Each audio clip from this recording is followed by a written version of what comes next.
tanggal 26 November tahun 2021, Gempar TV sengaja melakukan special interview dengan Ketua PNPM UPK Kecamatan Lubur Limbangan, Bapak Lukman. Oke. Selamat ketemu, Pak. Oke. Pak Lukman, bahwa PNPM kalau tidak salah itu, kalau tidak itu kebijakan era PSBY. Betul. Targetnya untuk memberdayakan masyarakat agar masyarakat berdaya. Oke. Dan segmen atau market share dari PNPM sendiri adalah masyarakat halayak ya, Pak, terutama yang ada di pedesaan, targetnya yang ekonomi produktif. Betul. Bukan konsumtif ya, Pak. Oke, Pak. Bapak bisa menjelaskan sejak kapan PNPM Kecamatan Lubur Limbangan yang kini menjadi nama UPK ya, Pak? Apa itu UPK itu sekarang, Pak? Sebelumnya saya ucapkan terima kasih. Silakan, Pak. Bapak dan itu sendiri bisa silaturahmi dengan UPK. Pertama mungkin dari 98 ada yang tahun 98 itu ada program PPK, program pengembangan kecamatan, ditransformasi menjadi PNPM di tahun 2009. Kecamatan Lubur Limbangan mendapatkan anggaran program untuk 14 desa. Senilai untuk akumulatif satu kecamatan itu 2,5 miliar. Nah, dari 2,5 miliar itu ini ke masyarakat dari 2009 fase out program sampai 2014 sampaikan Kecamatan Lubur Limbangan mendapatkan dana 1.998 juta rupiah. Itu untuk penambahan modal untuk ekonomi produktif. Kegiatan satu sarana prasarana yang langsung ke desa. Fisik ya, Pak ya? Fisik itu sudah diserah terimakan dari mulai berjalan program sampai fase out program ke 14 desa. Pada tahun berapa, Pak? Itu fase out program 2014. Jadi keluar keluar dari program tersebut ya, Pak? Out program itu. Ya, 2014 karena implementasi Undang-Undang Desa, amanat Undang-Undang Desa nomor 6 itu bahwa uang wajib harus masuk ke dalam rekening desa, yang sekarang dana desa itu baik APBD kabupaten, APBD provinsi, dan APBN yang berupa dana desa itu wajib masuk ke rekening desa. UPK bagaimana caranya harus bisa menjaga, mengembangkan aset yang sudah diberikan, yang notabene hibah dari pemerintah itu dikembangkan oleh UPK, yaitu unit pengelola kegiatan yang berada di kecamatan. Dari satu kabupaten, di Kabupaten Garut itu 40 sekian kecamatan, 36 kecamatan yang mendapatkan PNPM MPD, program pemberdayaan masyarakat mandiri perdesaan, termasuk Kecamatan Lubur Limbangan. Nah, di saat fase out program ada 3 pilihan badan hukum. Itu dari edaran surat Kemenkopesra, UPK X PNPM yang disebut DBM, dana bergurir masyarakat itu, maka harus berbadan hukum. Ada 3 pilihan badan hukum, ada PT, koperasi, atau PBH. Apa PBH, Pak? PBH itu perkumpulan badan hukum. Nah, kebetulan ada RPJMN PP, yang di RPJMN di halaman 2 kalau nggak salah halaman 11 itu jelas di situ Bapak Jokowi ada juga penerjemah dari surat Kemenkopesra, itu surat edaran Kemenkopesra sama 3 pilihan badan hukum. Nah, itu PT, koperasi, atau PBH, perkumpulan badan hukum. Kebetulan hasil kajian dari mulai Asosiasi Kabupaten Jawa Barat dan Asosiasi Nasional, yang pas untuk kita itu adalah PBH, perkumpulan badan hukum.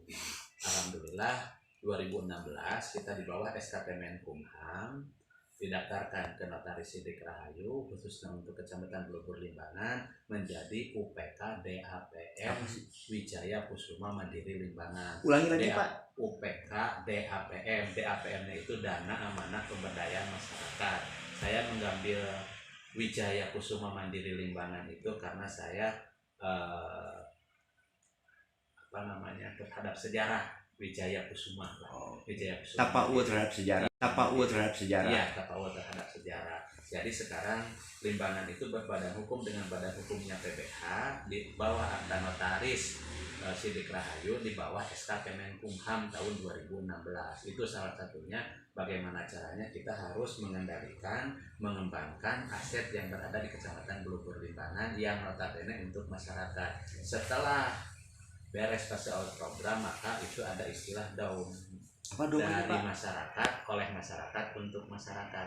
Secara otomatis uang itu adalah milik masyarakat. Jadi lebih daripada masyarakat. Otonomi khusus ya Pak ya? Ya, nah diantaranya dari masyarakat oleh masyarakat untuk masyarakat itu bagaimana caranya ini uang yang berada di PNPM itu di saat diberikan kepada peminjam atau nasabah yang berada di desa masing-masing yang notabene RTM itu rumah tangga miskin tapi yang produktif, tapi dari awal kita karena melihat kebutuhan masyarakat, RTM itu bukan harus diberi pinjaman tapi harus diberi modal yang tidak harus dikembalikan. Oke, jadi kalau gitu Pak, ini discuss Pak ya. Jadi ini kembali ke SDM ya, kepada sumber daya manusia ketua kelompok itu sendiri. Betul. Pertama, dia itu harus visioner. Dua, dia harus membaca kondisi real di masyarakat. Betul. Bahwa di sana ada aturan yang jelas, bahwa seharusnya pinjaman tersebut diberikan oleh ketua kelompok ya Pak ya, kepada mereka yang punya usaha produktif. Setuju kan Pak? Iya. Jangan sampai setelah ini gini Kak, ini paradigma perlu diubah. Ketika masyarakat kita mayoritas, ketika ada pinjaman atau namanya subsidi dari pemerintah, seakan harta karun loh Pak. Ini fakta yang terjadi Pak. Jadi di sini perlu ada proses penyadaran mereka, kemudian ini perlu ada semacam pencerahan. Jadi aturannya sudah real dan jelas. Nah, di sini kan tanggung renteng, kita kembali ke inti tanggung renteng ketika seseorang berdosa ditanggung oleh semua. Ini dosa kolektif bisa bilang gitu ya Pak ya. Ini harus ada apa ya.